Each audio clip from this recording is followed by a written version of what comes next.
नमस्कार दोस्तों, और फिर से चैनल पर स्वागत है। अगर आप यहाँ नए हैं तो सब्सक्राइब जरूर करें।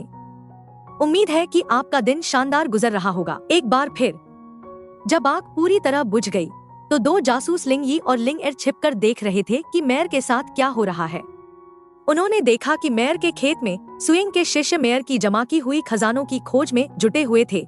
दोस्तों, उधर सान्यांग अपने पूर्वज के लिए बेहतरीन चाय की पत्तियां ढूंढने में व्यस्त था। मजे की बात यह है कि इन जासूसों की मौजूदगी की भनक सुएंग को पहले से ही थी। फिर क्या लिंग हो उन जासूसों की ओर बढ़ा। जासूस घबरा गए। उन्होंने अपने हथियार निकालने की तैयारी कर ली, पर हुआ कुछ और ही। लिंग हो ने एक बक्से से खजाना निकाला, एक प्रकार का तेज हथियार। उसका नाम था उसकी बहन सन वुकोंग। यह था मिट्टी को प्रभावित करने वाला खजाना। इसकी नोक पर सुअर के चेहरे जैसा चिन्ह भी था। यह खजाना आया था प्राचीन तियानलांग से। उधर किसान लड़का झियाओ छियाओ ने जब उस वस्तु को देखा तो वह तुरंत उसे खेती के लिए इस्तेमाल करना चाहता था। लेकिन सवाल यह था कि भला ऐसी वस्तु से कौन से बीज बोए जाए। तभी शुयांग ने उसे एक बीजों से भरी थैली दी और कहा, जाओ, इन्हें बोने की कोशिश करो। छियाओ शुरुआत में खुश हो गया, लेकिन तुरंत मायूस भी हो गया, क्योंकि उसे याद आया कि उसके पास कोई आध्यात्मिक ऊर्जा नहीं है। शुयांग ने उस मिट्टी खोदने वाले औजार को बदलकर कुछ हल्का और शक्तिशाली बना दिया। अब उससे जो भी बीज बोया जाएगा वह जरूर उगेगा। यह देखकर छियाओ बहुत उत्साहित हो गया। वह अब अपने सुएंग पूर्वज के लिए सबसे बेहतरीन चाय उगाना चाहता था। इधर बाहर से दो जासूस अब भी सब देख रहे थे। उनमें से एक ने कहा, मैं जाकर यह सब अपने मालिक को रिपोर्ट करूंगा।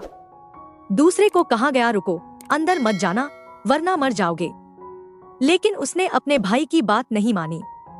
वह खजाने के लालच में पड़ गया और अंदर घुसने की ठान ली। वह झट से दौड़ा, किसी को भी चाकू घोंपने के इरादे से। लेकिन सुएंग और उसके शिष्यों ने कोई प्रतिक्रिया ही नहीं दी, बिल्कुल शांत। लिंग यी, जो यह सब देख रहा था, सोच रहा था ये तो मूर्ख लोग हैं। लेकिन तभी या ने उसे देख लिया। उसने सीधे मिट्टी खोदने वाला खजाना उसकी ओर फेंक दिया और बोली, चाय उगाओ, हमारे पूर्वज को प्यास लगी है। जब लिंग यी ने सुए उधर उसी समय लिंग एर बेसमेंट की ओर गया अपने मुखिया को रिपोर्ट देने के लिए, और पता चला उसका बॉस कोई और नहीं बल्कि वही बूढ़ा दादा था जो कल सुयांग के बनाए हुए पटाखों को देखकर मुस्कुरा रहा था। उसका नाम था एल्डर। लिंग एर ने एल्डर को बताया, मेयर जिया की समस्या को सुयांग ने खत्म कर दिया है। क्या अब हमें सैनिक भेजकर उन्हें पूरी तरह से मिटा देना चाहिए? मगर एल्डर यांग को इससे कोई फर्क नहीं पड़ा। उसे सुयांग की हरकतों में कोई दिलचस्पी नहीं थी, क्योंकि वो पहले से ही एक और भयानक योजना बना चुका था। जिस जगह एल्डर था वो जेल अब ज़ॉम्बियों से भरी हुई थी। और सबसे डरावनी बात यह थी, एल्डर यांग को हरे ज़ॉम्बियों का खून पीना पसंद था। उफ, सोचकर ही रूह कांप उठे। कहीं वो ज़ॉम्बियों का राजा तो नहीं? एल्डर का अगला कदम था शहर लौटना, लेकिन इससे पहले उसने बाहरी शहर के मुख्य द्वार पर अकेले ही कदम रखा। अब ये वही एल्डर था जो कभी जरा सा ज़ॉम्बी देखकर डर के मारे कांप जाया करता था, इतना कि कभी कभी पैंट तक गीली कर देता था। लेकिन अब वो खुद शहर के केंद्र से भेजा गया एक उच्च अधिकारी था। जब वह द्वार के पास पहुंचा तो वहां के गार्ड्स ने पूछा, रात के इस समय यहाँ आने का क्या कारण है? एल्डर ने एक भयानक हंसी हंसी और बोला, क्या तुम सब एक महान विकास का हिस्सा बनना चाहते हो? गार्ड्स को लगा कि वो पागल हो गया है। लेकिन तभी अचानक एक जानलेवा आभा प्रकट हुई और पीछे से सभी गार्ड्स का खात्मा हो गया। असल में एल्डर की योजना थी बाहरी शहर का मुख्य द्वार खोलना। जैसे ही उसे चाबी मिली उसने दरवाजा खोल दिया और बाहर इंतजार कर रहे सैकड़ों ज़ॉम्बीज शहर में घुस आए।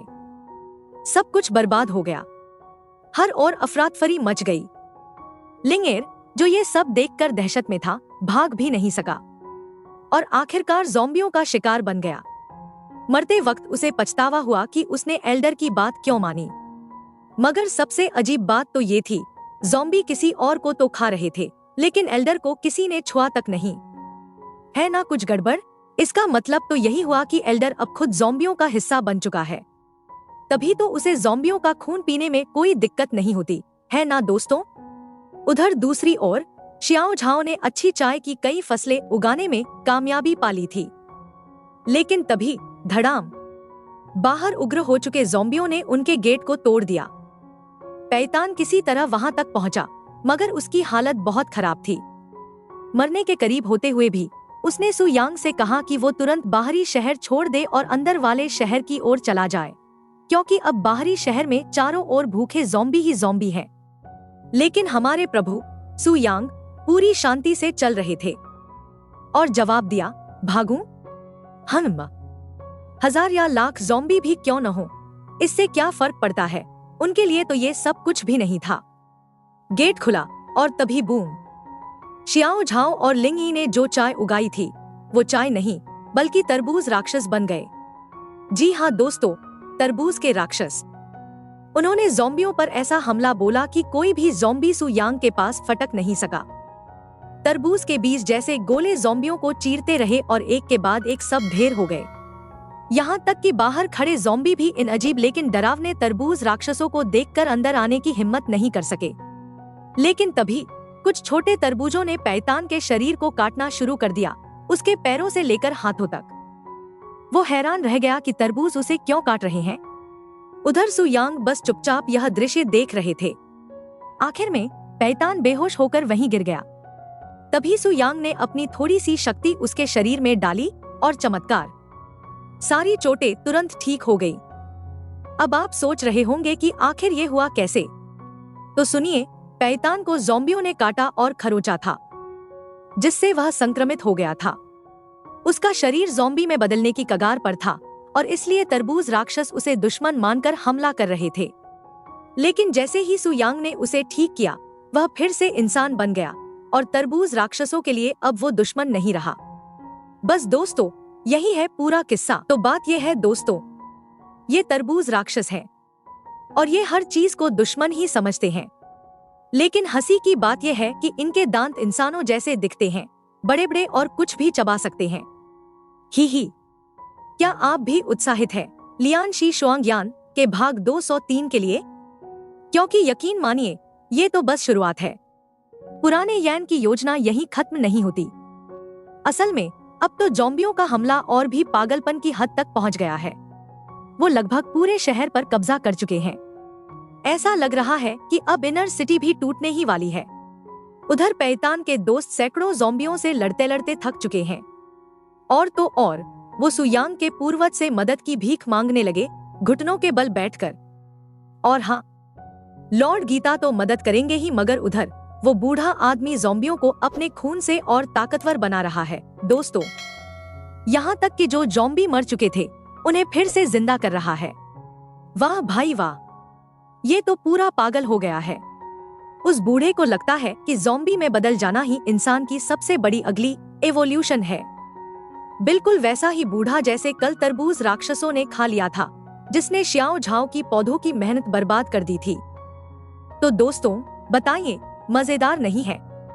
अब और भी ज्यादा धमाकेदार होने वाला है विलियम ची ची वांग यान का भाग 230।